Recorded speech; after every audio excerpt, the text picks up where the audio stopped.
चलिए इस पर गहराई से बात करते हैं। कल्पना कीजिए 3 जनवरी 2026 की सुबह है और एक देश के राष्ट्रपति को उसके ही महल से एक विदेशी सेना घसीट कर ले जा रही है। ये किसी एक्शन फिल्म का सीन नहीं, बल्कि वेनेजुएला में हुई एक हकीकत है। आज हमारे पास जो स्रोत है वो वेनेजुएला के राष्ट्रपति निकोलस मादुरो को पद से हटाने वाले अमेरिकी सैन्य ऑपरेशन की परतें खोलते हैं। हम इसकी पृष्ठभूमि, इसके हर एक पहलू और इसके वैश्विक असर की पड़ताल करेंगे। बिल्कुल, हमारा मकसद ये समझना है कि इतना बड़ा और सीधा सैन्य हस्तक्षेप आखिर हुआ कैसे, इसके पीछे की असली वजह क्या थी, मतलब ड्रग्स, तेल या फिर कुछ और इसने वेनेजुएला समेत पूरी दुनिया पर क्या छाप छोड़ी। तो कहानी शुरू करने से पहले ये समझना जरूरी है कि वेनेजुएला की ऐसी हालत हुई क्यों। यह देश कह सकते हैं विरोधाभासों से भरा है। एक तरफ इसके पास दुनिया का सबसे बड़ा तेल का भंडार है, मतलब सैद्धांतिक रूप से तो इसे दुनिया के सबसे अमीर देशों में से एक होना चाहिए। और दूसरी तरफ हकीकत बिल्कुल उल्टी थी। दशकों का भ्रष्टाचार, खराब आर्थिक नीतियां और ऊपर से अमेरिकी प्रतिबंधों ने देश को घुटनों पर ला दिया था। इसे ही संसाधनों का अभिशाप या रिसोर्स कर्स कहते हैं। अच्छा। जहां आपकी सबसे बड़ी दौलत ही आपके लिए मुसीबत बन जाती है। हाँ बिल्कुल, तेल था, पर उसे निकालने और बेचने का जो पूरा सिस्टम था वो तबाह हो चुका था। और राजनीतिक तौर पे भी तो देश पूरी तरह से बटा हुआ था। यूगो चावेस के बाद जब निकोलस मदुरो सत्ता में आए तो उनके चुनावों पर लगातार सवाल उठे। विपक्ष उन्हें तानाशाह कहता था। देश के अंदर एक तरह का गृहयुद्ध जैसा माहौल था। हाँ, और इसी राजनीतिक अस्थिरता ने बाहरी हस्तक्षेप के लिए कह सकते हैं दरवाजे खोल दिए। जब कोई देश अंदर से इतना कमजोर और बटा हुआ हो तो बाहरी ताकतों को मौका मिल ही जाता है। और अमेरिका ने इसी मौके का फायदा उठाया। 3 जनवरी 2026 को उन्होंने जो किया वो शीत युद्ध के बाद लैटिन अमेरिका में अपनी तरह का पहला सीधा सैन्य हमला था। ऑपरेशन का नाम क्या था ये आज तक साफ नहीं है, पर उसका तरीका हैरान करने वाला था। ये सिर्फ एक हमला नहीं था, ये आधुनिक युद्ध का एक प्रदर्शन था, जहां तकनीक और रणनीति का बेजोड़ संगम देखने को मिला। इसकी नींव रखी गई खुफिया जानकारी से अमेरिका ने वेनेजुएला की सेना के एक वाइस कमांडर को अपने साथ मिला लिया। मतलब घर का भेदी लंका ढाए वाली बात हो गई। बिल्कुल, उस कमांडर ने मधुरो के हर मूवमेंट की जानकारी, राष्ट्रपति महल की सुरक्षा के हर राज, सब कुछ अमेरिकी खुफिया एजेंसियों को बता दिया। और जब उनके पास सटीक जानकारी आ गई तब शुरू हुआ तकनीक का खेल। निगरानी के लिए उन्होंने आर्कुस सेंटूरियन जैसे स्टेल्थ ड्रोन्स का इस्तेमाल किया। आर्कुस सेंटूरियन ड्रोन्स ये बिना किसी रडार की पकड़ में आए आसमान से नजर रख रहे थे। और फिर उन्होंने सीधे हमला नहीं किया, बल्कि पहले वेनेजुएला को एक तरह से अंधा कर दिया, है ना? हाँ, और यही इस ऑपरेशन की सबसे खास बात है। उन्होंने एक बहुस्तरीय हमला किया। इसे ऐसे समझिए कि पहला मोर्चा आसमान में खोला गया।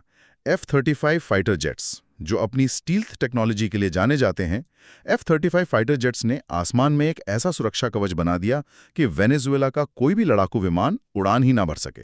यानी आसमान पर पूरी तरह से कब्जा, एक तरह से नो फ्लाई जोन बना दिया। एकदम सही।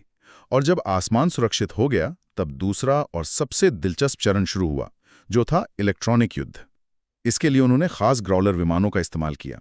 इलेक्ट्रॉनिक युद्ध, ये सुनने में तो बहुत हाईटेक लगता है। आसान भाषा में इसका मतलब क्या हुआ? मतलब उन्होंने वेनेजुएला के रडार सिस्टम को झूठ बोलना सिखा दिया। ये जो ग्राउलर विमान थे, इन्होंने हजारों नकली रडार सिग्नल भेजे। इससे वेनेजुएला के डिफेंस ऑपरेटरों को लगा कि उन पर 100 अलग-अलग दिशाओं से हमला हो रहा है।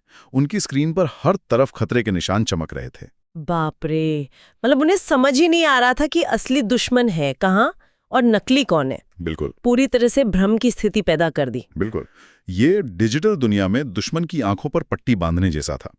और जब वे इस भ्रम में उलझे हुए थे, तभी तीसरे चरण में AGM मिसाइलों ने आकर उनके असली रडार स्टेशनों को ही तबाह कर दिया। इससे उनका सबसे कीमती रूसी S-300 एयर डिफेंस सिस्टम वो कबाड़ में बदल गया। वाह, मतलब पहले दुश्मन को कंफ्यूज करो और फिर उसकी आंखें ही फोड़ दो। एकदम यही रणनीति थी। और एक बार जब वेनेजुएला का एयर डिफेंस सिस्टम अंधा और बहरा हो गया, तब असली बमबारी शुरू हुई। B-50 बॉम्बर्स, हाँ B-52 बॉम्बर्स और बीवर लांसर जेट्स ने सैन्य ठिकानों, हवाई पट्टियों और कम्युनिकेशन सेंटर्स पर इतनी भारी बमबारी की कि वेनेजुएला की सेना कोई जवाबी कार्रवाई करने की हालत में ही नहीं बची। और जमीन पर क्या हो रहा था? मदुरो को पकड़ने के लिए कौन गया? और जमीनी हमले की जिम्मेदारी अमेरिका की सबसे खतरनाक यूनिट डेल्टा फोर्स कमांडो को दी गई थी।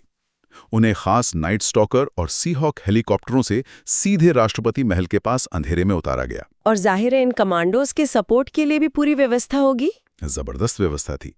सैनिकों और सामान को लाने ले जाने के लिए बड़े चिनूक हेलीकॉप्टरों का इस्तेमाल हुआ। Chinook helicopter. और किसी भी इमरजेंसी में तेजी से मदद पहुंचाने के लिए ऑस्प्रे विमान तैयार थे। ये ऑस्प्रे विमान खास होते हैं। ये हेलीकॉप्टर की तरह सीधे ऊपर उठ सकते हैं और फिर हवाई जहाज की रफ्तार से आगे बढ़ते हैं। मतलब हर जरूरत के लिए एक अलग टूल था। ये तो सुनकर ही अविश्वसनीय लगता है। मतलब उन्होंने सिर्फ हमला नहीं किया बल्कि एक पूरा जाल बिछा दिया था जिससे निकलने का कोई रास्ता ही नहीं था। और इस पूरे जाल को कंट्रोल कहां से किया जा रहा था? आसमान में उड़ रहे एक AWACS विमान से, जिसे हॉकाई भी कहते हैं। ये विमान एक उड़ता हुआ कमांड सेंटर था जो सब कुछ देख रहा था और हर यूनिट को निर्देश दे रहा था। इतना ही नहीं, समुद्र में भी घेराबंदी थी। कैरेबियन सागर में USS Gerald R Ford aircraft carrier के नेतृत्व में एक पूरा नौसैनिक बेड़ा तैनात था, ताकि कोई बाहरी मदद जैसे क्यूबा या रूस से समुद्री रास्ते से ना आ सके। बिल्कुल। यहां तक कि उन्होंने पनडुब्बी के खतरे से निपटने के लिए P-8I पोसेडन विमान भी तैनात कर रखे थे। लेकिन ये सब तो सैन्य तैयारी थी। जो सबसे घातक हमला हुआ वो इन सबसे अलग था। आप साइबर हमले की बात कर रहे हैं? हाँ, सैन्य हमले से ठीक पहले एक बड़े साइबर हमले ने पूरे वेनेजुएला को अंधेरे में डुबो दिया। पावर ग्रिड बंद, इंटरनेट बंद, फोन लाइनें बंद, यहां तक कि गूगल और GPS ने भी काम करना बंद कर दिया। देश एक झटके में पत्थर के युग में पहुंच गया। ये दिखाता है कि आज के युद्ध में पहली गोली शायद बंदूक से नहीं बल्कि कीबोर्ड से चलती है। एकदम सही। और इसी अंधेरे और कम्युनिकेशन ब्लैकआउट का फायदा उठाकर डेल्टा फोर्स की टीम ने राष्ट्रपति महल पर धावा बोला। थर्मल लेंस और ब्लू टॉर्च की मदद से वो अंदर घुसे, स्टील की दीवारों को काटा और ग्राउंड पेनिट्रेटिंग रडार से ये पता लगा लिया कि मदुरो महल के नीचे बने बंकर में छिपे हैं। कुछ ही मिनटों में मदुरो को पकड़ लिया गया। और फिर उन्हें कहाँ ले जाया गया? उन्हें पहले पास ही में खड़े USS आइवो जीमा जहाज पर ले जाया गया और फिर वहां से सीधे न्यूयॉर्क की एक जेल में। पूरा ऑपरेशन कुछ ही घंटों में खत्म हो गया। तो इस पूरी कहानी का सार क्या है? अमेरिका ने दुनिया के सामने इस ऑपरेशन को सही कैसे ठहराया? देखिए, अमेरिका का आधिकारिक पक्ष बहुत सीधा था। उन्होंने कहा कि ये ऑपरेशन काउंटर नारकोटिक्स यानी नशीले पदार्थों की तस्करी के खिलाफ था। उनका दावा था कि निकोलस मदुरो एक बहुत बड़े ड्रग कार्टेल के सरगना हैं और वेनेजुएला एक नार्को स्टेट बन चुका है, इसलिए यह हस्तक्षेप जरूरी था। दूसरा पक्ष, जिसमें कई अंतर्राष्ट्रीय विश्लेषक भी शामिल हैं, उनका मानना है कि ड्रग्स तो सिर्फ एक बहाना था। असली मकसद वेनेजुएला के विशाल प्राकृतिक भंडार थे, मतलब तेल, सोना और सबसे जरूरी लिथियम। लिथियम जो भविष्य की बैटरी टेक्नोलॉजी के लिए बहुत कीमती है। उनका कहना है कि ये संसाधनों पर कब्जा करने के लिए किया गया एक हमला था। और दुनिया का क्या कहना था? जाहिर है इस पर तीखी प्रतिक्रिया हुई होगी। दुनिया साफ तौर पर दो गुटों में बढ़ गई।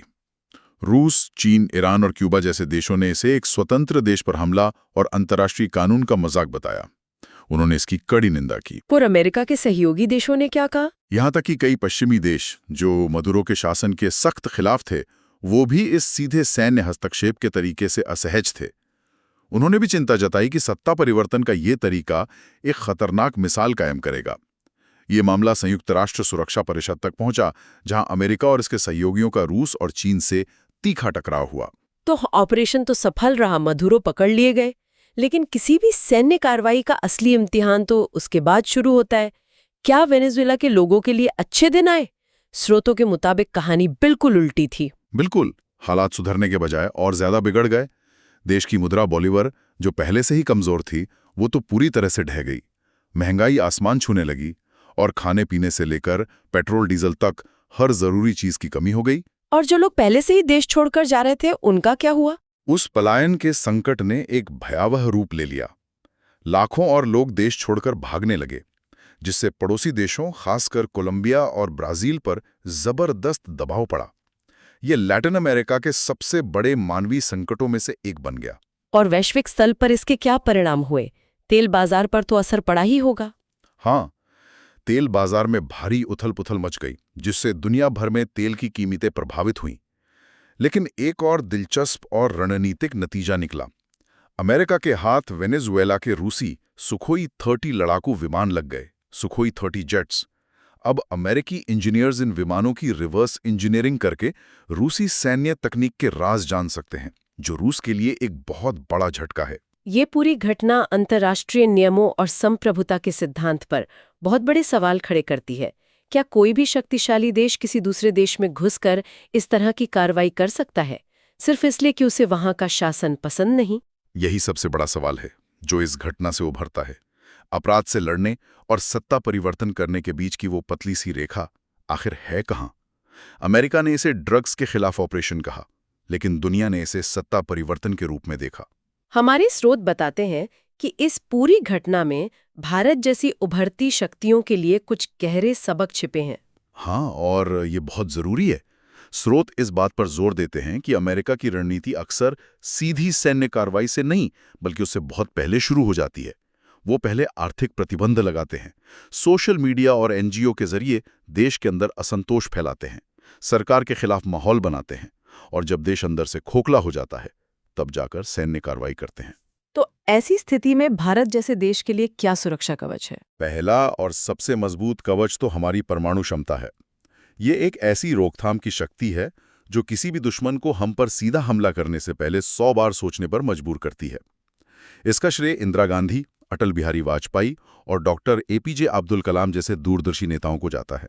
लेकिन वेनेजुएला का उदाहरण एक नई और ज्यादा खतरनाक चेतावनी देता है, और वो है साइबर हमलों का खतरा। बिल्कुल। वेनेजुएला को सैन्य हमले से पहले एक साइबर हमले से पूरी तरह पंगु बना दिया गया था।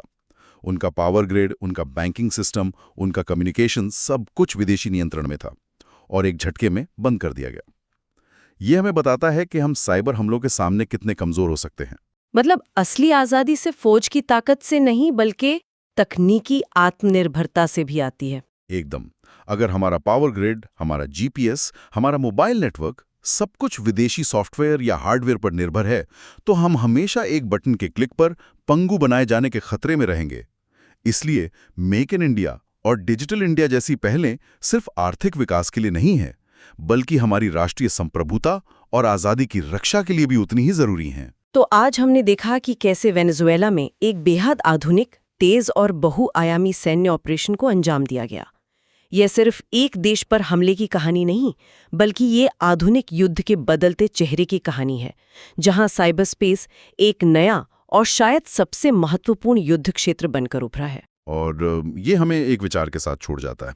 आज की दुनिया में जहां डिजिटल और सैन्य शक्ति एक दूसरे में इस तरह घुल मिल गई हैं, उस देश के लिए संप्रभुता का असली मतलब क्या है जो अपनी जरूरी तकनीकों को खुद नियंत्रित नहीं करता।